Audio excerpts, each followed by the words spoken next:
닭은 서열 질서가 아주 강한 동물로 알려져 있습니다.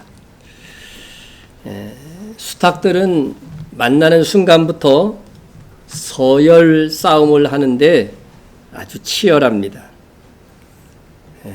비틀거려도 한쪽이 쓰러질 때까지 그냥 막 쪼아댑니다. 그렇게 해서 서열 1위를 차지하면 제일 좋은 게 뭘까요? 암탉을 모두 차지합니다. 사자도 그렇죠, 그죠? 사자도 모든 사자를 다 차지하는 것처럼 수탉도 모든, 그러니까 다른 수탉은 완전히 그냥 찌그러져 갖고 저 밑에 옆에서 숨어야 되는 거죠. 닭들은 이런 서열 문화 때문에 힘에 의한 평화가 찾아옵니다. 하지만 그것은 패자에게는 따돌림과 계속된 구박과 굴종이 요구되는 평화입니다. 심지어 새벽에 우는 닭 울음소리 다 들어보셨죠? 그것도 서열을 지켜서 우는 것 여러분 아십니까? 자기 본능대로 막 울었다가는요 바로 응징이 옵니다. 이 닭들은요 몸에 그 신체에 그 시계가 있대요. 체내 시계가 있어갖고 새벽 되면은 이렇게 울어야 되는 그런 게 본능적으로 이렇게 생겨난다는 거예요.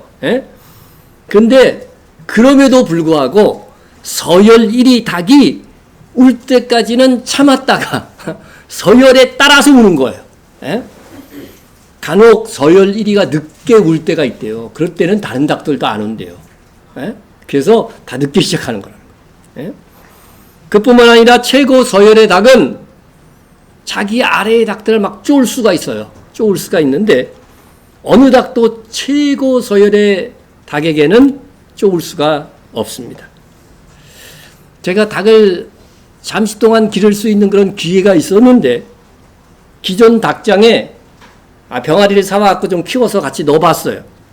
그러니까 좀 작은 닭이죠.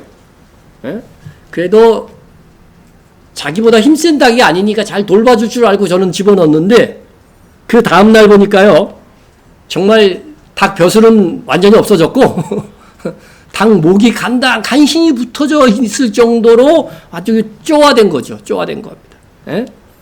그래서 제가 닭의 서열 문화를 너무나도 몰랐구나 그런 생각을 했습니다. 거의 피투성이가 돼 있어요. 그래서 가장 낮은 서열의 닭은 모든 닭에게 쪼임과 시달림을 받게 되는 것입니다. 이렇게 닭장을 이렇게 해놓고 대형 닭장을 해놓고 이렇게 키우는 그런 그 닭의 집단 속에는 서열 문화가 무지하게 강하다는 거예요. 그래서 억압과 굴종이 강요됩니다. 하지만 똑같은 닭인데도 자유롭게 생활하는 야생 닭들 있잖아요. 풀어놓고 막 키우는 것들 있잖아요. 여기에서는 서열에 대한 억압이 그렇게 강하지 않다는 거예요. 그래서 풀어놓고 키우는 야생 닭은 협력해서 먹이도 구하고 서열 1위 닭이 딱 먹이를 딱 이렇게 받으면요. 그 밑에 수하의 암탉들이 다 먹을 때까지 기다려갖고 남겨놓은 거를 이렇게 먹곤 하기도 한다고 합니다. 여러분 사람도 마찬가지입니다. 땅이 좁고 사람이 많아. 그래갖고 아주 경쟁이 심한 사회 속에서는 이겨야 되니까 경쟁에서 권력과 출세욕이 강해서 서로 간의 시기 질투가 아주 심합니다. 우리나라가 세계에서 출생률이 가장 낮은 나라죠. 지난해에는 0.81까지 떨어졌는데 1 이하로 내려간 국가들이 없어요. 그런데 우리나라는 0.84에서 0.81로 더 내려가 버렸어요. 그만큼 국토가 좁고 경쟁이 심화되기 때문에 이런 것들은요, 그 사회의 자연스러운 현상이라는 거예요. 출생률이. 자, 그래서 이렇게 너무 경쟁이 심하니까 자기가 살아보니, 아유, 자식 새끼 낳아서 이 사회 속에서 사는 게 너무 힘들겠다. 나도 힘들고, 그래서 낳지 않는 거죠. 여러분, 나라들끼리도 그렇습니다. 서로 전쟁이 일어나는 것도요, 사실은 나라별로 서열을 가르기 위한 방편인 거예요. 방편인 것입니다. 로마 시대에는 로마 팍스나라는 게 있었잖아요. 로마가 절대 강국이었기 때문에 로마의 힘 아래서 다 평화로웠어요. 지들끼리 함부로 싸울 수가 없어요. 우리가 지나간 30년간도 어떤 일이 있었습니까? 미국에 의한 평화가 있어요. 미국에 도전할 수 있는 나라가 없었어, 그동안. 근데 요즘 우크라이나 전쟁이 일어났다는 건 뭐예요, 지금? 패권국가 미국에 도전하는 거예요. 러시아와 중국이 도전할 만한 그런 힘들이 점점 길어진 겁니다. 여러분, 이거를 분별하지 못하면요, 우리가 사회, 경제에 대해서 이해하기가 힘들어요. 힘듭니다. 그래서 점점 이제 옛날 냉전 체제로 이렇게 가면서 사회가 나라별로 이렇게 나뉘어지면서, 그러니까 어떻게 돼요? 우리가 그동안 싼 것을 외국에서 갖고 왔잖아요. 가져왔어요. 그러나 이제는 그런 곳에서 이제 가져오는데 문제가 생긴 거예요. 그래서 자꾸 이제 인플레이션이 일어날 수밖에 없는 그런 사회 속으로 달려갈 수밖에 없다고 하는 것입니다. 인간 사회 어느 곳에서도요, 서로 힘을 잡기 위한 경쟁이 있는 거죠. 경쟁이 있는 거. 한 번 장딱이 계속 장딱이냐? 아니에요. 수탉들도 힘을 켜갖고 계속 도전을 해. 이 나라, 이 사회도 마찬가지라고 하는 것입니다. 힘이라고 하는 것은요, 자신이 원하는 것을 얻을 수 있는 능력입니다. 예수님을 적대하던 자들도 알고 보면 그 바로 힘, 그들이 가지고 있던 그 당시의 기득권, 그것을 잃지 않기 위해서 예수님을 박해한 것이라고 하는 것이고, 예수님을 십자가에 못 박은 것입니다. 예수님이 활동할 당시에는 이스라엘을 누가 지배하고 있었어요? 로마가 지배하고 있었습니다. 로마는 총독을 다스려서 파송해서 이스라엘을 다스렸고, 보다 효과적으로 다스리기 위해서 헤롯 왕을 분봉왕으로 세웠습니다. 그럼에도 최고 통치자는 로마 총독인 빌라도였습니다. 로마의 4대 총독입니다. 그는 천성적으로 고집불통이고 잔인한 사람이었다고 합니다. 그러나 그도 대중인 유대인의 의견을 함부로 무시할 수는 없었습니다. 그 때문에 예수님을 사형시켜야 될 이유를 찾지 못했음에도 불구하고 예수님을 죽이라고 하는 군중들의 소요에 사형 언도를 할 수밖에 없었다는 것입니다. 그러니까 그 사이에서 가장 기득권을 갖고 있는 세력은 뭐냐면, 군중들을, 여론을 움직일 수 있는 자들이 뭐예요? 가장 힘이 있는 거죠. 빌라도가 로마의 총독이지만은요, 반란이나 그 지역에서 문제가 생기면 로마 황제한테 어떻게 돼요? 꾸중 듣겠죠. 그러니까 그 여론을 그렇게 다독이면서 자기도 정치를 할 수밖에 없다고 하는 것입니다. 그래서 당시에 가장 중요한 그 기득권은 군중을 움직일 수 있는, 군중으로부터 가장 그래도 인기를 얻고 있는 세력이 뭐였냐면, 그 사회는 다 유대교니까, 유대교 사회 속에서 가장 힘을 갖고 있던 것이 사실상은 바리새파입니다. 바리새파. 그리고 사두개인들입니다. 사두개파. 바리새파와 사두개인은 현격하게 그들의 주장이 다른데, 바리새파는 부활을 믿습니다. 우리하고 똑같아요. 그죠? 근데 사두개파는 세속주의야. 부활을 믿지 않아요. 천사와 영혼의 존재를 바리새파는 믿지만, 사두개파는 천사와 영혼의 존재도 부인해. 그런데 이게 무슨 유대교인가 하는 그런 생각이 들 정도인 겁니다. 그리고 바리새파는 구약의 유전 전승, 미시나라고 합니다. 이것을 믿어요. 여러분, 실제로 이 미시나에 의해서 보면은, 우리가 여러분이 설명했듯이 예수님 그 어린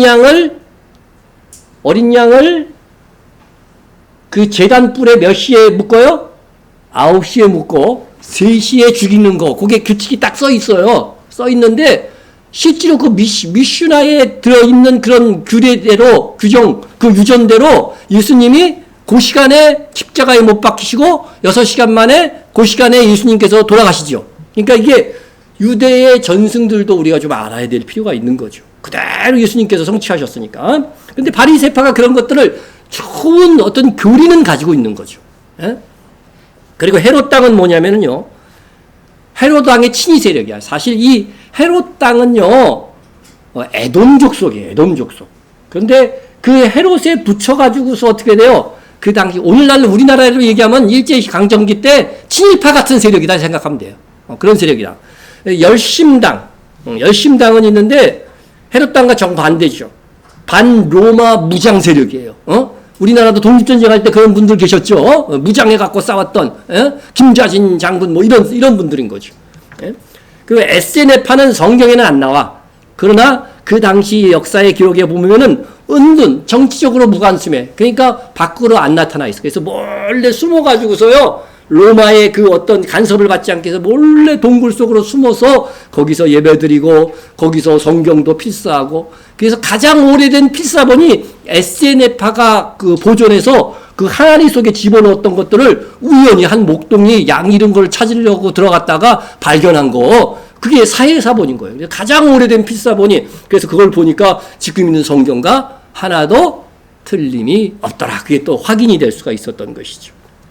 자, 이렇게 여러 당파들이 있는데 이러한 세력들이 분파를 이루어 기독교를 유지하려고 하는 상황 속에서 어느 날 목수의 아들인 예수님께서 혜성처럼 나타나가지고서요, 갈릴리에서 하나님의 나라를 가르치며 또 수많은 병자를 고쳤습니다. 예? 말씀을 전하면서 능력이 나타나니까요, 금방 군중들이 예수님께로 몰려들기 시작한 것입니다. 이게 뭐예요? 힘의 판도가 달라진 것입니다. 이제 여론을 움직일 수 있는 것은 어떤 정파도 아니고 예수 그리스도 한 사람인 거야. 한 사람. 예? 강력한 여론을 움직이고 백성을 움직일 수 있는 강력한 존재가 등장한 것입니다. 그러자 예? 가장 그동안 강력한 여론 주도층이요 기득권 세력인 바리새인들에게는 예수님께서 자신의 힘들을 위협하는 그러한 눈의 가시 같은 그런 존재로 보이기 시작한 거죠. 자신들이 누리고 있던 어떤 종교적 인기, 권위, 그런 것들이 예수님의 말씀에 의해서 다 빼앗기는 거죠. 또 그 바리새인들의 가르친 거는 예수님이 완전히 다른 것들을 또 가르치고 막 그들은 뭐라고 하였으나 나는 이렇게 말하노니 하면서 그들의 가르침이 틀렸다는 것들도 막 이야기하기 시작하니까 이 바리새인들이요 어떻게든지 예수님을 박해하고 죽이려고 하는 것입니다. 예? 그래서 예수님을 금을 잡아야 되니까 예수님이 하는 행정마다 다 감시하고 있는 거죠. 예? 오늘날 같으면 칩을 박아가서 아마 감시했을 거예요. 만안경을 갖고 예수님이 어디로 가나 다 감시하고 있는데 올커니 보니까 예수님의 제자들이요 밀밭에서 남의 밀밭에 들어가갖고 뭐예요? 밀을 손으로 따가지고서 막 먹는 거야. 막 비벼갖고 먹는 거야. 잘하는 겁니까? 못하는 겁니까? 죄입니까? 아닙니까? 율법에는 이게 허용되어져 있어요. 너 배고프고 또 가난한 자들은요 남의 아무 밀밭에나 들어가서 낫만 안 되면 돼. 그냥 손으로 따는 건 아무 상관없어. 그렇게 율법에 정해져 있으니까 이게 나쁜 짓은 아니에요. 하나님께서는 그렇게 긍휼의 하나님이에요. 하나님의 법은 그래. 오늘날 우리나라에서 그랬다가는 어떻게 될까요? 바로 감옥 갑니다. 근데 하나님의 법은 배고픈 자들과 가난한 자들을 위한 그 사랑의 법이기 때문에 이런 것들이 허용되는 거예요. 자, 그런데 이 날이 무슨 날이에요? 안식일이라는 거예요. 안식일에 이 사람들이 막 비벼가지고서 이렇게 터먹었잖아요. 그러니까 추수 작업을 했다는 거야. 일했다고. 안식일은 뭐예요? 일하지 않고 안식하는 날이라는 거예요. 쉬는 날이라는 거예요. 그런데 당신의 제자들이 왜 지금 막 득달같이 달려와서 예수님한테 항의를 하는 거야. 어떻게 그걸 따갖고 막 비벼갖고 일을 해갖고서 추수를 해서 먹을 수가 있느냐? 그런 식으로 이야기를 하는 것입니다. 그랬더니 예수님께서는 명쾌한 논리와 권위 있는 말씀으로 안식일의 본질에 대해서 얘기해 줍니다. 안식일이 사람을 위하여 있는 것이 아니요 사람이 안식일을 위하여 있는 것이 아니니 했습니다. 안식일은 사람을 위해서 있는 거라는 거죠. 너희들 안식일 내가 법으로 안 정해줬으면 계속 일해봐. 힘들어서 언젠가 어떻게 돼요? 다운된다는 거예요. 그래서 반드시 이 한 날은 쉬어라. 쉬면서 그 다음에 일해야 힘도 생기고 또 이날 하나님께 나와 하나님께 영광을 돌려야 너희의 영과 육이 다 유익이 된다고 정해놓은 법이야. 그러니까 너희를 위해서 정해준 거야. 너희 사랑을 위해서 정해준 건데 그날 배고프다고 그것을 따먹는 거는 합법적인 건데 따갖고 손에 비벼갖고 그걸 먹었기로서는 그걸 일했다고 지적한다면 그럼 이 사람들은 안식일의 법을 통해서 그 사람들이 더 고통을 겪게 되는 게 아니냐 이거죠. 그러니까 예수님께서는 바로 사람을 위해서 있는 것이기 때문에 이 정도 일해갖고 먹는 거 아무 상관없다. 안식을 누리기 위해서 행하는 일들은 상관이 없다고 말씀해 준 것입니다. 예? 그러니까 이 사람들이 예수님 말 들어보니까 그럴듯해 안 해요. 그럴듯할 정도가 아니라 확실한 진리거든. 예? 그러니까 바리새인들이 아무런 반론도 제기 못하고 자존심만 확 상했어요. 예? 이렇게 되면은요 상대가 옳은가 그른가를 따지기 전에 두고 봐라. 언젠간 복수하리라. 그렇게 되는 겁니다. 예? 오는 거면은 그냥 내가 수그러들고 받아들여야 되는데 인간들이 그렇지 않아요. 예? 그래서 그들은 더욱 예수님을 감시하고 있습니다. 예수님을 제거시킬 결정적인 단서를 찾아 헤맵니다. 예? 그런데 그 당시에는 가장 민감한 문제가 뭐냐면요 안식일 문제예요. 여러분 십계명 중에서도 이 안식일 문제는 그 위에 구약성경에도 계속 율법의 어떤 그 규정의 규례를 지키는 대표적인 말씀으로 이렇게 작용을 하는 것을 볼 수가 있습니다. 예? 그래서 유대인들은 안식일을 목숨처럼 지켰고 그것이 적인가 동지인가를 구분하는 기준이었어요. 오늘날도요 갤럽이나 그런 데서 조사할 때 기독교인을 기준이 뭔지 아세요? 주일날 교회 가느냐 안 가느냐예요. 불교는 4월 초 8일 날 절에 가느냐 안 가느냐 그게 기준이야. 그러니까 기독교인이 되려면 되게 어려워요. 이건 매주 가야 되는 거니까. 불교는 한 번만 가면 돼. 자, 이렇게 오늘날도 이 주일이 굉장히 중요한 거. 그 기독교인인가 아닌가를 가르는 거잖아요. 그런데 이 당시는 안식일이었단 말이에요. 안식일. 예? 그런데 어느 날 아주 결정적인 기회가 찾아왔어요. 자신들이 이 백성들을 늘 가르치던 회당으로 예수님께서 들어오신 것입니다.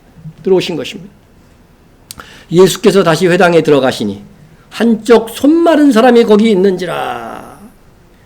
여러분 회당에 손 마른 사람이 있어. 그럼 예수님이 이미 막 치유의 기적을 행하고 있다고 하는 소문이 나 있으니까 만약 예수님이 오늘 이 회당에 들어온 이 시간이 안식일인데 이때 고치시면 일을 하는 거니까 요거를 빌미로 삼아 예수님을 공격하자 그렇게 마음 먹고 있는 것입니다. 여러분 어떤 마음을 가져야 돼요? 이 진짜 이 손이 말라가지고서 삐쩍 말라가고 움직이지도 제대로 못하는 이 사람 고쳐주었으면 예수님이 고쳐주었으면 얼마나 좋을까? 그 정도 마음은 되죠 여러분들은. 그죠? 예, 그 정도 마음은 돼야 되는 겁니다. 예? 그런데 바리새인들은 어떠했습니까? 사람들이 예수를 고발하여 안식일에 그 사람을 고치는가 주시하고 있거늘. 예? 목적이 뭐예요 지금? 예수님을 고발하려고 하는 목적이에요. 고발해서 잡혀가게 하기 위해서 안식일에 그 사람을 고치는 일을 하는가 안 하는가 그것을 살펴보는 것입니다. 여러분 마음의 색깔, 마음의 태도가 참 중요합니다. 여러분 어떤 마음을 가지고 살아가세요? 예? 하도 부동산에 못이 박혀갖고 여기저기 날뛰다가 아파트를 보러 다니던 집사님이 헌신예배 사회를 보았어. 그랬는데 찬송가 103장 부르겠습니다를 찬송가 103동 부르겠습니다. 그랬다는 겁니다. 이게 전설 같은 이야기입니다. 예? 온통 부동산 생각만 하니까 장이 동무로 보이는 거. 하나님을 당시 누구보다도 잘 섬긴다는 바리새인들이 바로 그런 꼴이 된 것입니다. 예배드리고 말씀을 듣는 장소에서 그들은 예수님의 약점을 잡는 데 목적을 두고 혈안되어 있었습니다. 우리도 한번 정직하게 생각해 봅시다. 우리 생각 가운데, 우리 마음 가운데는 바리새인 같은 기질이 없는가? 여러분 나와 아무 상관이 없는 사람에게는 괜찮은데 같은 업종에 있는 사람 중에 누가 하나 특출나게 잘 되면은요 잘 됐네 그러면서 속으로 어때요? 배가 아프십니까? 예. 여러분 똑같은 여자입니다. 그런데 딸이 딸을 생각하는 것과 며느리를 생각하는 것이 똑같아요? 예. 전혀 방향성이 다릅니다. 사위가 설거지해주면 기득하고 아들이 설거지하면 못 참아. 예? 예, 제가 본 프로는 아닌데 기사를 통해서 읽어 사돈길이라고 하는 프로가 있나 봐요. 그런데 뭐 김요한이라는 이 사람이 막 아내를 위해서 설거지를 하고 있는 거야. 근데 그때 아버지가 집을 방문했어. 어떤 반응을 보였을까요? 기사 제목이 분노를 참지 못하다. 그거예요. 예? 남자가 앞치마를 두르고 뭐 하는 짓이냐 하고 고함을 질렀다는 겁니다. 예? 딸이 딸 낳으면 살림 미천이라 그래. 며느리가 딸 낳으면 그래도 듬직한 건 아들인데 그럽니다. 예? 아들이 살찌면 부은 거고 사위가 살찌면 딸이 잘해주어 갖고 편해서 그런 거라고 얘기합니다. 이런 사고를 뭐라냐면요, 프로크루스테스 사고방식이다 그럽니다. 여러분, 그리스 신화에 프로크루스테스라는 사람이 나와요. 근데 그는 다른 도적과는 달리 지나가는 나그네를요 극진히 대접하고 잠자리까지 제공합니다. 근데 하지만 나그네를 침대에 눕힌 다음에는 그 사람이 침대보다 만약 크면 남는 다리를 어떻게 했냐면 잘라내버립니다. 그리고 침대보다 모질이잖아요. 모질이면 어떻게 돼요? 잡아 당겨가지고서 늘리는 거야. 다 죽는 거지 뭐. 이런 방식으로 죽였습니다. 나중에 이 프로크루스테스는 테세우스라고 하는 사람이 나타나가지고서요, 다른 신이 나타나가지고서 그 침대하고 딱 맞는 거야. 그러니까 죽일 수가 없잖아. 근데 이 테세우스가 일어나서 반대로 프로크루테스를 눕히니까 남는 거야. 그래서 이 사람을 잘라서 죽였다고 하는 그런 이야기가 있습니다. 그래서 이후로 이 이야기는 자기만의 절대적인 기준을 정해놓고 모든 것을 거기에 맞춰 다른 사람을 판단하는 사고를 가진 사람들을 저 사람은 프로크루테스의 침대를 가졌다, 이렇게 비아냥거렸다고 하는 것입니다. 이는 다른 사람이 어떠하든지 어떻게든 비난거리를 만들어 공격하려고 하는 태도인 것입니다. 저 사람은 키가 이제 큰 사람을 보면 뭐라고 그러냐면요, 저 사람은 뭐 저렇게 키가 크지 멀대 같아. 멀대라는 말 알아요? 키만 크고 야무지지 못한 사람은 멀대라 그러잖아요. 그죠? 저 사람은 왜 키가 저렇게 커? 멀대 같아 그래. 근데 키 작은 사람은 보면 또 뭐라 그래? 어휴, 키도 엄청 작네, 난쟁이 아니야? 막 이러면서 또 비아냥거려. 그런 키가 적당해, 표준형이야. 그럼 또 뭐라 그럴까요? 야, 저 사람은 키가 크지도 않고 작지도 않고 너무 평범하잖아. 이런 사람에게는요, 어떻게 해볼 도리가 없는 거죠. 특히 정치하는 사람들이 그래요, 안 그래요? 상대방이 하면은요, 거의 다 잘못한 거래네. 상대방에서 잘했다고 하는 것을 거의 본 적이 없어. 우리 백성 중에도요, 정치가 종교화된 사람이 있어. 정치가 종교화된 사람. 정치가 종교화됐다는 말이 뭐예요? 자기가 지지하는 당이나 자기가 지지하는 사람은 어떻게 돼요? 다 옳다고 생각하는 거예요. 무엇을 해든지 다 옳대. 그런 사람 꽤 있어요, 내 주변에도 보니까. 그래서 반대가 없어. 그쪽 내가 지지하는 쪽에서 뭐 한다 그러면 반대가 무조건 찬성해줘. 이게요, 정치가 종교와 신격화된 거예요, 여러분. 이거 주의해야 돼요, 그렇게 되지 않도록. 그래서 지금까지 나는 평생에 계속 한 당만 찍었다, 그런 분들은 이 종교화되어 있는 가능성이 아주 다분한 사람이야. 직장이나 사회에서도 그런 일을 겪습니다. 교회 안에서도 이렇게 아주 프로크루스테스 침대와 같은 아주 편협된 자기만의 어떤 기준을 정해갖고 다른 사람을 판단하는 사람들이 있습니다. 그래서 진실로 일하는 사람들은요, 이런 프로크루테스의 침대와 같은 비난을 들을 각오를 가지고 일해야 됩니다. 잘해도 욕먹고요. 못해도 욕먹고 다 욕먹게 돼 있어. 그럴 각오로 일하라고 하는 것입니다. 그러다고 인내하다 보면요. 칭찬과 격려가 올 때가 있는 것입니다. 그것은요. 예수님도 예가 아니었어요. 예수님도 예가 아니었다는 것입니다. 제가 전에 말씀을 가르친 청년 중에 미국에 가 있는 청년이 있는데 우리 김지현 집사도 잘 알아. 예? 지금은 결혼을 했는데 총각 시절에 한 번은 전화로 저에게 신앙 상담을 해왔어요. 예, 가끔 잘해요. 신앙 상담을. 근데 이 친구가 1년 정도 교회 후배 여자 청년에게 신앙 상담도 해주고 선배로서 충고도 해주고 그랬다는 겁니다. 그런데 이 여자 청년은 화도 참 쉽게 잘 내고 성격도 별로고 해서 솔직히 이성적인 감정이 없었대요. 그러니까 일정한 선을 긋고 신앙 안에서 그냥 교제한 거죠. 예? 그래서 이 여자 청년에게 일주일에 몇 번씩 전화해서 조언도 해주고 이야기를 나누곤 했다는 것입니다. 그런데 어느 날부터 이 여자 청년이 그 교회의 다른 남자 청년과 교제를 시작했대. 이성교제가 시작된 거지. 응? 그러면서 이 여자 청년이 자기한테 괜히 미안해 하더라는 거예요. 에? 자기는 그런 이성적인 감정이 없었는데 미안해 하면서 자기는 쿨하니까 그냥 친구로 잘 지내자. 뭐 이런 식으로 갔나 봐요. 이 상황 속에서 이 강군이 저한테 상담해 온 내용이 뭐냐면은요. 사실 그 여자 청년 제가 좋아하지도 않고 자기는 좋아할까 봐 겁이 난대 오히려. 자기 배우자상이 아니라는 겁니다.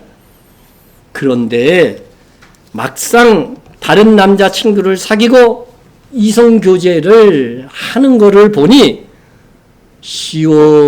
시원하면서도 섭섭하고 허전하다는 거예요. 허전해. 에? 그래서 고심이 된 겁니다. 내가 사귈 것도 아닌데 다른 사람하고 사귀니까 괜히 억울한 것 같은 이 감정이 도대체 뭐냐. 그것을 어떻게 처리해야 될 것이냐 이렇게 물어본 것입니까. 에? 여러분 같으면 뭐라고 충고해 줄 것 같아요. 에? 근데요. 그런 걸로 상담에 온 것은 기억나는데 제가 뭐라고 대답했는지 솔직히 기억이 안 나. 문제는. 에? 하지만 이 청년이 가졌던 이 심리가 인간의 질성이 아니냐 이렇게 생각이 되는 겁니다. 내가 가질 것도 아닌데 에? 다른 사람이 가지면 질투를 하는 에? 정말 그 사람을 위한다면 오히려 축복의 박수를 보내야 됩니다. 반면 만일 우리에게도요 어떤 사람 그가 잘 될 때 나는 그 사람에게는 정말 박수칠 수 없어 그런 대상이 한 사람이라도 있다고 한다면 그것은 오늘 본문에 바리새인의 기질이 남아있는 거예요. 예? 잘 보세요. 내 주변에 이 사람은 잘 되면 나 박수 못 보낼 것 같아. 그런 사람 있으세요? 없으세요? 그러면 안 돼요. 예? 정말 오늘 이 시간을 통해서 그걸 살펴야 되는 겁니다. 예? 잘 되면 다 그저 기쁨으로 하나님이 주신 은복으로 생각해서 박수를 쳐줄 수 있는 그런 마음의 태도와 나의 생활을 갖고 가야 되는 것입니다. 예? 바리새인들은요 누구보다도 신앙생활 열심히 했어요. 그들이 믿고 있는 율법을 철저히 지키려고 애를 썼습니다. 그들은 빼앗긴 나라를 찾으려고 애를 쓴 사람들의 후손이에요. 우리나라로 얘기하면 독립투사들의 후손인 겁니다. 예? 자랑스러운 종교적 전통과 하나님의 율법, 모세의 율법을 수호하기 위해서 애쓴 사람들입니다. 이런 사람들이 점차 기득권 세력이 되어가면서 본질보다는 의식을 강조하는 형식주의자가 돼버린 겁니다. 그래서 이 사람들이 어떻게 되었느냐? 아주 종교적 교만이 흘러넘쳤어요. 자기들의 해석, 자기들이 세운 법칙 이것이요 최고라는 거예요. 최고라는 것입니다. 거기에서 벗어나면 안 된다고 가르치고 있는 거예요. 그러니까 안식일이 정말 사람들을 안식을 누리게 해줬는데 너무 규정이 많다 보니까 어떻게 돼요? 그거 셋씩 지키다가 안식하지 못하는 거죠. 예? 옛날에는 주일날 돈도 못 쓰게 했어요. 그러면은 여러분 차 타고 교회 오신 분들 못 오는 거야. 못 오는 거. 그렇게 되는 거니까요. 예? 지금도 뭐예요? 예를 들어 바카스병 그 병도 못 따잖아요. 지금 이스라엘에서는 그 바리새인들의 가르침이 그대로 남아 있어 갖고 병 따면 왜 못 따요? 안식일 날. 병 따는 게 일이라는 거야. 선풍기 틀려고 그러는데 코드를 못 꼽아요. 그걸 꼽는 게 일이라고. 지금도 그 짓들을 하고 있다니까. 기가 막히지 않습니까? 그게 얼마나 안식을 누리지 못하게 하는 것들이에요. 안식을 누리게 하기 위한 그런 일들은 하라는 거죠. 왜? 회사 나가서 일하지 말라는 거지. 예? 자, 예수님은요, 이 바리새인들의 음모, 고발하려고 하는 그 계획 다 알고 있었어요. 회당에서. 예? 안식일인데 일하지 말아야 하는 날인데 예수님께서 과연 치유의 사역을 하나하나 그걸 주목하고 보고 있는 것입니다. 하지만 예수님은 피하지 않았습니다. 예수님께서는 그들의 마음을 미리 알고서 그래서 미리 예수님께서는 치유 사역을 하기 전에 말씀하십니다. 이렇게 손 마른 자를 이렇게 세우시고 뭐라고 말씀하셨냐면은 그들에게 이르시되 안식일에 선을 행하는 것과 악을 행하는 것, 생명을 구하는 것과 죽이는 것 어느 것이 옳으냐 하시니 그들이 잠잠하고 어느 것이 안식을 누리게 해주는 거냐 이거죠. 예? 바리새인들이요 답을 알고 있었지만 답을 못해. 왜? 불리하면 답을 안 하는 거죠. 예? 막 추궁하는데 답 안 하면 불리한 거예요. 예? 무피권 행사라고 그러죠. 예? 예? 예수님이 지금 오늘 안식일인데 일하기만 해봐라 이렇게 생각하고 있는 그 바리새인들 앞에서 예수님은 안식일에 선을 행하는 것, 생명을 구하는 것이 옳으냐 질문하신 것입니다. 예? 그들은 감히 대답할 수 없습니다. 불리할 것 같으니까. 마태복음을 참조하면 이 상황에서 예수님이 하신 말씀이 더 기록되어져 있습니다. 예수께서 이르시되 너희 중에 어떤 사람이 양 한 마리가 있어 안식일에 구덩이에 빠졌으면 끌어내지 않겠느냐. 사람이 양보다 얼마나 더 귀하냐. 그러므로 안식일에 선을 행하는 것이 옳으니라. 일하지 말라고 해서 선한 일도 하지 마라. 예배드리나 일도 하지 마라. 그 말이 됩니까? 예? 예수님께서 말씀. 안식일이야. 그런데 가다 보니까 웅덩이에 양이 빠져 있어. 이거 죽으면 누구 손해야? 지 손해잖아. 그러면은 너희들 꺼집어낼 것이냐? 그냥 갈 것이냐? 예? 어떻게 하겠어요? 너희들 100에 100이면 다 어떻게 한다는 거야? 예? 그죠? 끄집어낼 거라고 하는 거죠. 근데 이렇게 평생 태어날 때부터 이렇게 불구인 이 사람을 이 고쳐주고 있는 이 선한 일들, 생명을 구하는 이 일들을 하지 말라고 하는 거냐? 주님이 지금 그렇게 말씀하고 있는 것이죠. 예? 이 손 마른 사람은 정말 예수님을 만나 그의 일생에 다시는 있을 수 없는 고침받을 초로의 기회를 얻은 것입니다. 불쌍한 사람, 힘없는 사람, 장애인, 사랑과 긍휼을 베풀어야 할 그런 사람인 것입니다. 예? 그런데 바리새인들은 그 사람을 불쌍히 여기기는커녕 예수님을 고소할 미끼로만 보는 것입니다. 생각 자체가 죽이는 쪽으로 되어 있는 거죠. 그들에게 모든 것을 판단하는 기준은 자신에게 불리하냐 유리하냐 그것입니다. 예? 예수님은 바리새인들이 도저히 할 수 없는 손 마른 사람을 그 자리에서 고치셨습니다. 우리 같으면 어떻게 반응할 것 같아요? 제가 나오라고 그래갖고 바로 고치셨어. 소경을 고쳤어 그냥. 그러면 여러분 박수 치면서 어떻게 될까요? 목사님께 영광? 그게 아니고 더 뭘까요? 하나님께 영광 하면서 그냥 얼마나 그죠? 함께 즐거워했겠습니까? 함께 즐거웠겠습니다. 사실 제 앞에서 이런 일이 있다면 저는 뒤로 자빠질 것 같아요 그냥. 에? 이런 상황 속에서 손 마른 사람의 가족이 있다면 어떻게 되겠어요? 얼마나 감격하면서 펄펄 자기 일인 양 뛰겠습니까? 가족은 그를 사랑하니까 그런 반응을 보일 수밖에 없는 것입니다. 에? 그런데 바리새인들은 이 고통받으며 무시당하면서 살아온 손 마른 사람에 대한 긍휼이나 사랑은 일절 없었습니다. 예수님께서는 이 바리새인들의 그 마음, 그 완악함을 탄식하면서 이 손 마른 사람을 고치셨습니다.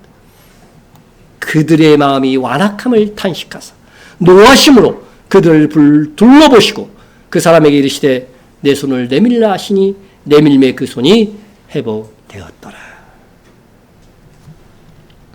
예수님은 바리새인들의 완악함을 탄식하셨습니다. 이는 진리의 수용이 전혀 불가능한 상태가 되어버렸다는 것입니다. 뭘 얘기해도 툭툭 막 튕겨나오는 사람들이 있죠. 그죠? 완악한 거, 완악한 거. 자기밖에는 아무것도 생각하지 않는 사람이 되어버린 것입니다. 난 보이스피싱 하는 사람들요, 당한 사람이 얼마나 큰 고통 속에 있던 것, 그런 거 생각하지 않고 돈 뜯어내는 것으로 희열을 느끼는 사람들이잖아요. 난 그런 사람들이라고 생각해. 완악한 거예요, 완악한 거. 그들은 율법의 근본 정신인 사랑을 잃어버리고, 율법의 수호자라고 하면서도 근본 정신인 사랑을 잃어버리고 세세한 규정을 지켰느니 안 지켰느니 하면서 따지고 있는 것입니다. 오늘날도 뉴스를 보면은 저건 정말 정당한 일일 것 같은데 뭐 절차적 문제가 있어 무효화시키고 안 된다고 판결하는 것을 저는 우리나라 역사 속에서 여러 번 봤어요. 저는 그런 것들이 사악한 판결이 아니냐. 죽이는 마음이 아니냐. 분명히 뇌물을 공유하는 것이요. 이렇게 이제 다 녹음이 됐어요. 어떻게 누구에게 얼마 주고 누구에게 얼마 주고 그거 어떤 국회의원이 발설을 했어요. 공개를 해버렸어. 그랬더니요. 뇌물을 공유한 사람 하나도 안 잡혀 들어갔어. 누구만 잡혀 들어갔어요? 공개한 국회의원만 잡혀 들어갔어요. 이 국회의원직도 박탈되었어요. 정치관님 시민들은 누군지 아실 거예요. 지금은 자살해서 죽었어, 그 사람이. 여러분, 이 성경 정신에 의하면은요, 그래서는 안 된다는 거죠. 올바른 정의와 사랑이 작용되는 것이 율법의 정신이고 법의 정신이어야 되는데, 뭐 절차적으로 문제가 있다 그래가지고서, 절차를 어긴 사람을 심판하고, 명백하게 잘못한 사람들은 뭐 불러서 수사도 안 했어, 수사도 안 했어. 여러분, 예수님께서 말씀하신 이 마음의 완악함이라는 성경에서 말하는 양심의 화인을 맞은 거예요. 양심의 화인을 맞은 거예요. 디모데전서 4장 2절에 보면 화인 맞은 양심에 대해서 나옵니다. 화인 맞은 양심. 화인이 뭐예요? 순수 우리나라 말로 하면 화인이. 불도장이야. 그냥 불도장. 불화자. 도장인자잖아요. 불도장을 맞은 양심. 여러분, 성경에는 두 가지 도장이 나와요. 이거 보이지 않는 거죠. 진짜로 도장 찍는 게 아니라. 화인과 뭐가 또 있어요? 성령의 인이 있잖아요. 그죠? 이 성령의 인. 화인은 불도장입니다. 불도장 이렇게 찍는 거. 이 불도장을 받았다고 하는 것은 뭐냐면요. 마귀가 자기 소유로 도장을 딱 찍었다는 거예요. 도장을 찍는 때 어느 때 도장 찍어요? 집문서. 그죠? 집 살 때 도장 찍죠? 도장 찍어서 이게 내 집이다 되는 것처럼 마귀가 그 사람한테 딱 도장 찍어갖고 넌 내 거야 이렇게 된 사람은요. 다시 구원받을 기회가 있는 사람이 없는 사람이야. 없는 사람이죠. 자, 그런데 성령의 도장을 받는 사람이 성령의 인. 그런 사람은 어떤 사람이에요? 취소되지 않는 하나님의 소유, 하나님의 백성이 된 사람을 성령의 인을 받는 거예요. 어떻게 성령의 인을 받을 수 있어요? 예수 그리스도를 믿음으로. 그죠? 성경의 가르침입니다. 분명히 그 안에서 너희도 진리의 말씀 곧 너희의 구원의 복음을 듣고 그 안에서 또한 믿어 약속의 성령으로 인치심을 받아. 좀 쉬운 단어로 설명했으면 좋겠어. 성령의 도장 딱 받았어요. 넌 내 거야. 하나님께서 도장 찍어줬어요, 우리한테. 그러니까 취소될 수 없는 거죠. 하나님이 찍어준 도장이 실패할 수 있겠어요? 자, 성령의 인을 받은 사람들은요, 이게 눈에 보이는 건 아닙니다. 그 안에 성령께서 내주하는 거죠. 그런 사람들에는 착한 양심, 선한 양심을 받는 거예요. 베드로전서 3장 21절에 있듯이 하나님을 향한 선한 양심의 발로가 생기는 거예요. 그래서 뭐 잘못하면요, 하나님 앞에 하나님한테 벌받지 이런 마음이 생기는 거고, 하나님의 일들을 열심히 하면 어떻게 돼요? 기쁘고 즐거운 마음이 솟아나는 거예요. 이게 착한 마음, 선한 양심이라고 성경이 얘기해 주고 있는 것입니다. 여러분 이렇게 화인 맞은 사람들은 마귀의 자식이에요. 그래서 예수님께서 그 유대인들 막 바리새인들 그런 사람들의 뭐예요? 너희 아비 마귀라고 얘기하죠. 그 사람이 너희들은 마귀의 자식이라고 말한 거예요. 너희는 마귀의 자식이야. 제사장들이고 하나님을 믿는다고 하는 그 사람들을 향해서 주님이 뭐라고 그래요? 너희 마귀의 자식이야. 실제로는 기가 막히죠. 마지막 시대는 안 그럴 것 같아요? 마지막 시대에 뭐 사제고 목사고 그런 사람들한테요 예수님이 말씀하시는 거예요. 너희들은 실제로 마귀 자식이야. 그래서 그들은 양심의 화인을 맞았어. 안심의 화인을 맞은 거죠. 그래서요 정말 예수님에 대해서 이렇게 행하면서도 가난한 사람들, 불구자인 그런 사람들의 전혀 긍휼의 마음도 갖지 않으면서도요 하나님을 믿는다고 구원받는 것으로 착각하는 사람들이. 이런 사람들은 자기의 유익을 기준으로 상대를 올무에 걸리게 하거나 흠을 잡으려는 마음을 가지는 것입니다. 그래서 다른 사람들의 잘못에만요 돋보기를 갖다 대요. 좋은 거는 돋보기를 안 갖다 댑니다. 돋보기를 갖다 대요.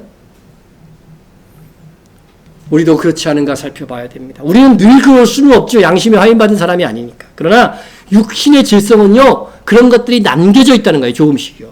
그래서 간혹 나에게 거북한 사람이 생기면 그를 미워하면서 그 사람의 좋은 점은 안 보이고 그 사람의 나쁜 점만 마치 돋보기로 확대해서 보려는 태도를 가지는 것입니다. 그러나 예수님은 어떤 마음을 가지셨습니까? 기본적으로 살리는 마음을 가지셨습니다. 불쌍히 여기시는 마음을 가지셨습니다. 예수님은 바리새인들이 덫을 놓고 고소할 조건을 찾으려 한다는 것을 아셨습니다. 그럼에도 함정을 파놓고 올무에 걸리도록 하는 그들의 모의를 아시고도 주님의 그 사랑의 정신은요 그것을 피해가지 않고 잠시 나중에 하겠다고 미뤄두지도 않으셨습니다. 어떤 환경에서도 사랑을 포기하지 않고 선을 행하시는 예수님이신 것입니다. 우리의 마음의 태도는 예수님을 본받아 죽이는 마음이 아니라 살리는 마음을 가져야 됩니다. 나로 인하여 내 자식들이 살아나야 돼요. 여러분 아셨죠? 네. 나로 인하여 내 가정이 살아나야 됩니다. 나로 인하여 내 직장이 살아나야 돼요. 나로 인하여 우리 교회가 살아나요. 가장 좋은 것은 나를 만나는 사람들보다 사는 역사가 일어나야 돼요. 네. 나를 만나는 사람들마다 막 다투고자 해도요 싸움이 그쳐야 돼. 피스메이커라고 그러죠. 네? 막 떠돌아다니는 소문이 내 입술을 통해서 그냥 딱 멎어지는 사람이 돼야 돼. 이 말을 하면 그 사람에게 해가 되지 않을까 생각해 봐야죠. 그것이 예수님을 닮아가는 것입니다. 살리는 마음을 가지고 계속 생각하다 보면요 모든 쪽이 살리는 쪽으로 사용하게 됩니다. 죽이는 쪽으로 생각하면 자연적으로 그 사람을 죽이는 쪽에 말을 하게 돼요. 여러분 예수님을 죽이기로 한 이 바리새인들을 보세요. 그들은 예수님께서 손 마른 사람을 고쳐주니까 그들은 어떤 말을 합니까? 바리새인들이 나가서 곧 헤롯 땅과 함께 어떻게 하여 예수를 죽일까 의논하니라. 예수님의 놀라운 능력으로 손 마른 사람을 고친 결과 그러면 논란과 환호가 나와야 되는데 적대감만 증폭되는 거야. 왜 그래요? 저 사람이 우리의 기존의 이 기득권을 다 가져가 버릴 거야? 여론을 움직이는 힘이 예수님께 다 돌아갈 거야? 이 불안감이 예수님을 적대적으로 생각하게 되는 것입니다. 악한 영이 역사하면 이렇게 되는 거예요, 여러분. 아무리 좋은 일, 선한 일을 하여도 이렇게 반응할 수가 있습니다. 바리새인들은 정치적인 힘이 있는 헤롯 땅과 예수를 어떻게 죽일까 의논하기에 이릅니다. 여러분 이미 제가 이 유대교 분파와 정치 세력에 대해서 이미 설명을 드렸듯이 바리새인과 헤롯 땅은 상극입니다. 헤롯 땅은요 로마의 지배를 긍정적으로 생각해요. 오늘 우리나라로 얘기하면 친일파라고 그랬잖아요. 그런데 이 바리새파는요 애국주의자들이에요. 오늘날에는 아주 극보수에 해당하는 사람들입니다. 그래서 바리새인과 헤롯 땅은요 평소에 원수처럼 지내는 사이입니다. 두 세력 간의 공조는 생각할 수도 없어요. 그러니까 이 공조는 은밀히 하고 있는 거예요. 어색한 동맹입니다. 바리새인들은 자기들의 힘을 잃지 않기 위해서 헤롯 땅과도 손을 잡는 것입니다. 헤롯 당과 바리새인들은 자기들의 기득권과 기존질서를 깨뜨릴까 염려한 나머지 예수님을 이렇게 죽이려고 모의를 하게 되었습니다. 밀실정치라고 하죠. 예? 서로 거래를 하는 것입니다. 여러분, 누구를 죽이려는 생각, 미워하면요, 그 사람의 잘한 점, 좋은 점은 눈에 들어오지 않게 됩니다. 만일 어떤 사람에 대해서 그 사람의 단점과 잘못만 돋보기를 보도도 확대하여 들어오고 있다고 한다면 나는 지금 착한 양심이 아닌 것입니다. 이러한 마음을 그대로 관리하지 아니하고 그대로 두면은요, 방치하면 자꾸 다른 사람의 나쁜 점만 눈에 들어오고 죽이는 말을 하는 사람이 되는 것입니다. 여러분, 말에는요, 능력이 있습니다. 말에는 능력이 있습니다. 하나님이 말에 얼마나 능력이 있으면 하나님은 말씀으로 뭐를 창조하셨어요? 천지를 창조하신 능력을 발휘했어요. 그래서 사람은 누구의 형상을 따라 창조되었어요? 하나님의 형상을 따라 창조했기 때문에 사람이 하는 말은요, 그 말로 인하여 다른 사람에게 영향이 가요. 그리고 그 말에, 상대방이 하는 말에 영향을 받습니다. 그렇게 욕을 하면 뭐라요? 살인이라고 말을 하는 이유는요, 그 말들이 다 영향을 미친다고 하는 것입니다. 실제로 구약 성경의 히브리어에서요, 이 다바르가 말씀이에요, 말씀. 예? 여기서 보면은 그 뜻을 나와 있어요. 이게 사전에 보면 뭐라고 나와 있냐면요, 말씀으로 번역된 것이 다바르인데 이게 사건 일이라고 하는 거예요. 그게 무슨 의미입니까? 하나님이 말씀하시면 그게 바로 사건이 된다는 거예요. 실행이 된다는 거예요. 예? 우리도 하나님의 능력만큼은 아니지만 하나님의 형상을 따라 창조됐기 때문에 우리가 축복의 말을 잘 이렇게 해주는 사람이 되면 그 축복이요, 그 사람에 가는 거죠. 근데 저주의 말을 하면, 이 문둥이 새끼야 이러면 어떻게 되겠어요? 이 썩을 놈아 그러는 말들도 아주 잘해. 그러면 어떻게 되겠어요? 저주의 말을 하고 그 사람에게 안 좋은 영향을 끼치는 겁니다. 그 말을 한 나에게도 안 좋습니다. 여러분, 주님 다시 오시면은요, 분명히 우리의 언어를 심판하십니다. 불신자들은 힘보자 심판에서, 그리스도인들은 그리스도의 심판대에서 다행히 우리의 말한 것에 대해서 심판하실 것이라고 성경이 말씀하고 있습니다. 여러분, 그래서 말을 하면은요, 이 말이 그냥 말한 것에서 끝나는 것이 아니라 말이 뭐가 된다고 그래요? 씨가 되어서 자라서 열매를 맺게 되었어. 이거요, 우리 속담이지만요, 성경적인 겁니다. 진짜 말이 씨가 되는 겁니다. 예? 여러분, 예수님께서 이렇게 말씀하셨죠. 그 열매로 나무를 아느니라 했습니다. 근데 여기서 열매가 뭡니까? 열매가? 예? 그 다음 절 보면 딱 나와요. 여기서 말한 열매가 무엇이냐? 독사의 자식들아, 너희는 악하니 어떻게 선한 말을 할 수 있느냐? 이는 마음에 가득한 것을 입으로 말하니라. 이 말을 얘기하는 거예요, 말. 예? 이 말. 예? 선한 사람은 쌓은 선에서 선한 것을 내고. 그러니까 말을 심판하면은요, 그 마음도 심판하게 되는 거죠, 당연히. 악한 사람은 그 쌓은 악에서 악한 것을 내느니라. 내가 너에게 이르노니 사람이 무슨 무익한 말을 하든지 심판 날에 이에 대하여 신문을 받으리라. 성경이 나와 있어요. 신문 받는다고. 여러분의 언어, 여러분의 말, 심판 날에 당당할 수 있고 부끄러움 없이 설 수 있습니까? 그렇게 간수하세요. 나는 남을 비판하는 말을 하지 않겠다 말 결심을 했어요. 그런데요, 어느덧 또 하다 보면 누구 어쩌고 저쩌고 이렇게 비판을 했더라고, 내가. 하기 쉽지 않아. 그런데도 계속 그것을 마음에 새기고 있는 거죠. 내가 비판하는 말은 절대로 남한테 안 하리라. 그렇게 해서 자꾸 훈련해야 돼요. 네? 오늘 이 시대에는요, 너무 죽이는 말이 난무합니다. 네? 죽고 사는 것이 혀의 힘에 달렸나니 혀를 쓰기 좋아하는 자는 혀의 열매를 먹으리라. 너무 말 함부로 사용하지 마세요. 네? 미국의 심리학자인 세드 햄스터 박사는 우리 인간은 하루에 5만에서 6만 가지 생각을 한대요. 생각도 많이 해. 네? 네? 그 많은 생각 중에요, 부정적인 생각이 몇 프로 될까요? 75%고 긍정적인 생각이 25% 한답니다.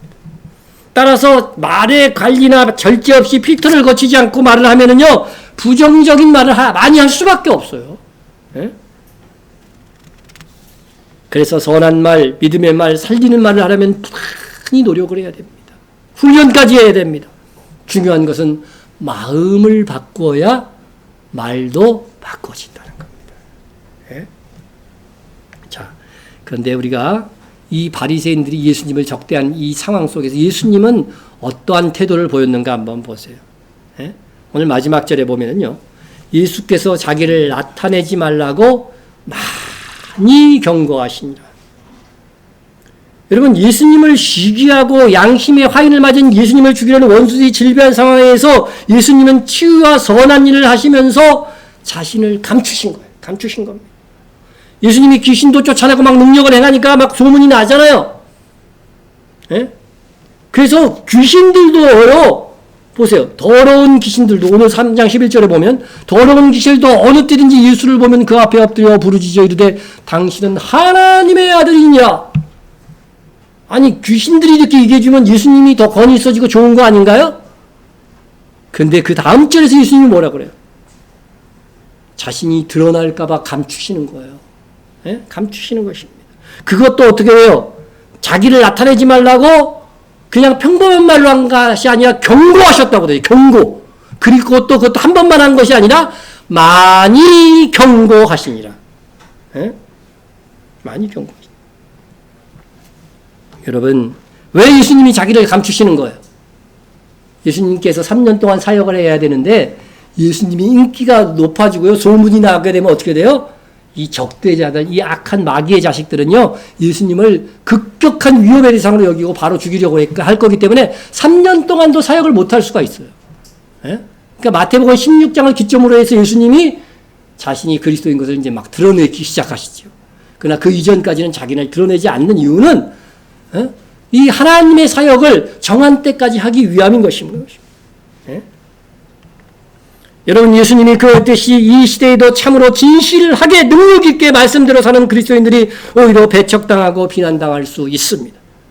그래서 우리가 생명 살리는 이 일을 할 때에도 예수님처럼 오른손이 하는 일을 왼손이 모르게 할 필요가 있는 것입니다. 예? 이것이 오히려 우리에게는 교만하지 않고 선한 일을 지속할 수 있는 힘이 될 것입니다.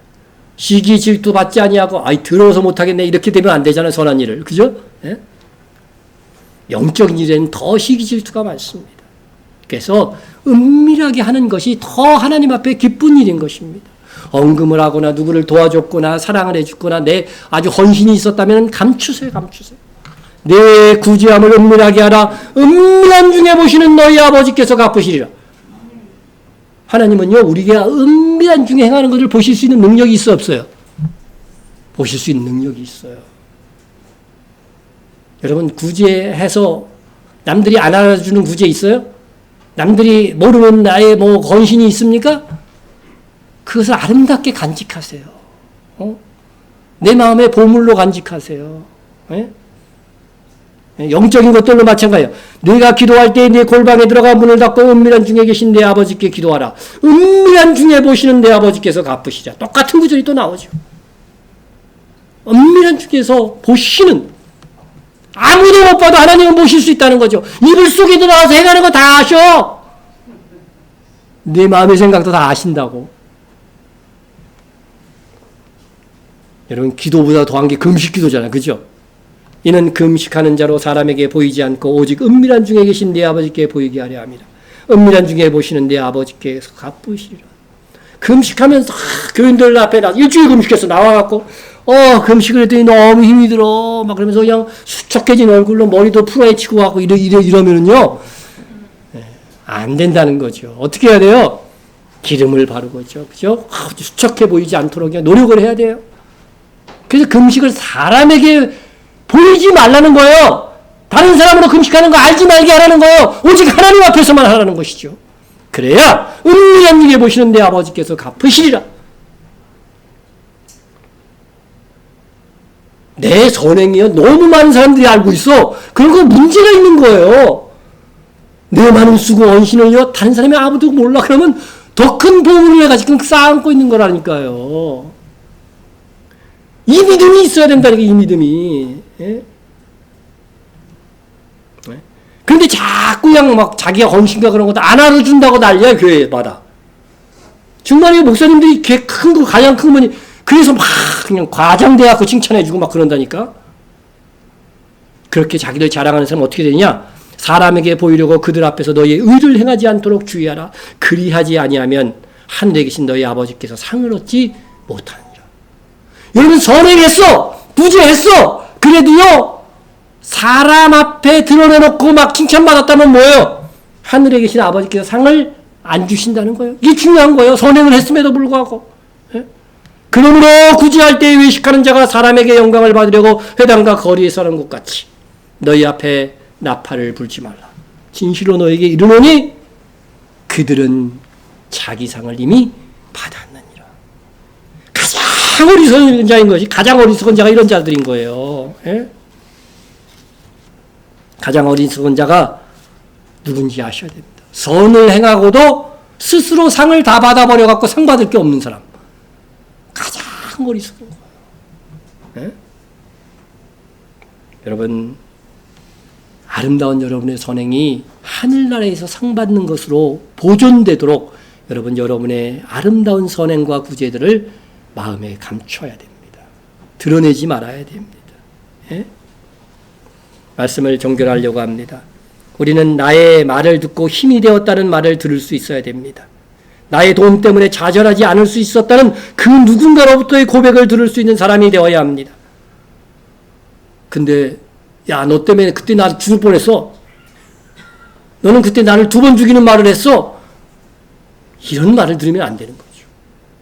나 정말 그때 너 때문에 내가 다시 일어날 수 있었어. 정말 고마워. 이런 말을 듣는 사람이 되어야 됩니다. 살리는 사람이 되어야 합니다. 그것이 예수님이 보이신 본이고 삶의 태도입니다. 우리 통성으로 기도하겠습니다. 죽이고 미워하는 마음을 말씀과 성령으로 이기도록 하나님 내 마음을 다스려 주세요. 기도해서. 살리는 말과 행동이 체질화되는 그리스도인이 되도록. 예? 의지적으로 노력하지 않아도 체질화될 쪽으로 훈련되는 여러분이 되어야 됩니다. 나의 선행을 자랑하지 않고 은밀히 감추는 마음과 태도를 주옵소서. 다시 한번 기도하시고 선교를 위해서 또 여러분의 가정과 교회를 위해서도 간략하게 기도해 주시기 바랍니다. 통성으로 기도하겠습니다. 사랑과 은혜가 충만하신 하나님 아버지 감사합니다. 죽이려는 자들이 있었고 살리려는 예수님이 있었습니다. 아버지 하나님, 죽이고 미워하는 마음을 말씀과 성령으로 이길 수 있도록 하나님 역사하여 주시기를 간절히 빌고 원합니다. 아버지 하나님이여, 그래서 살리는 아버지 하나님의 말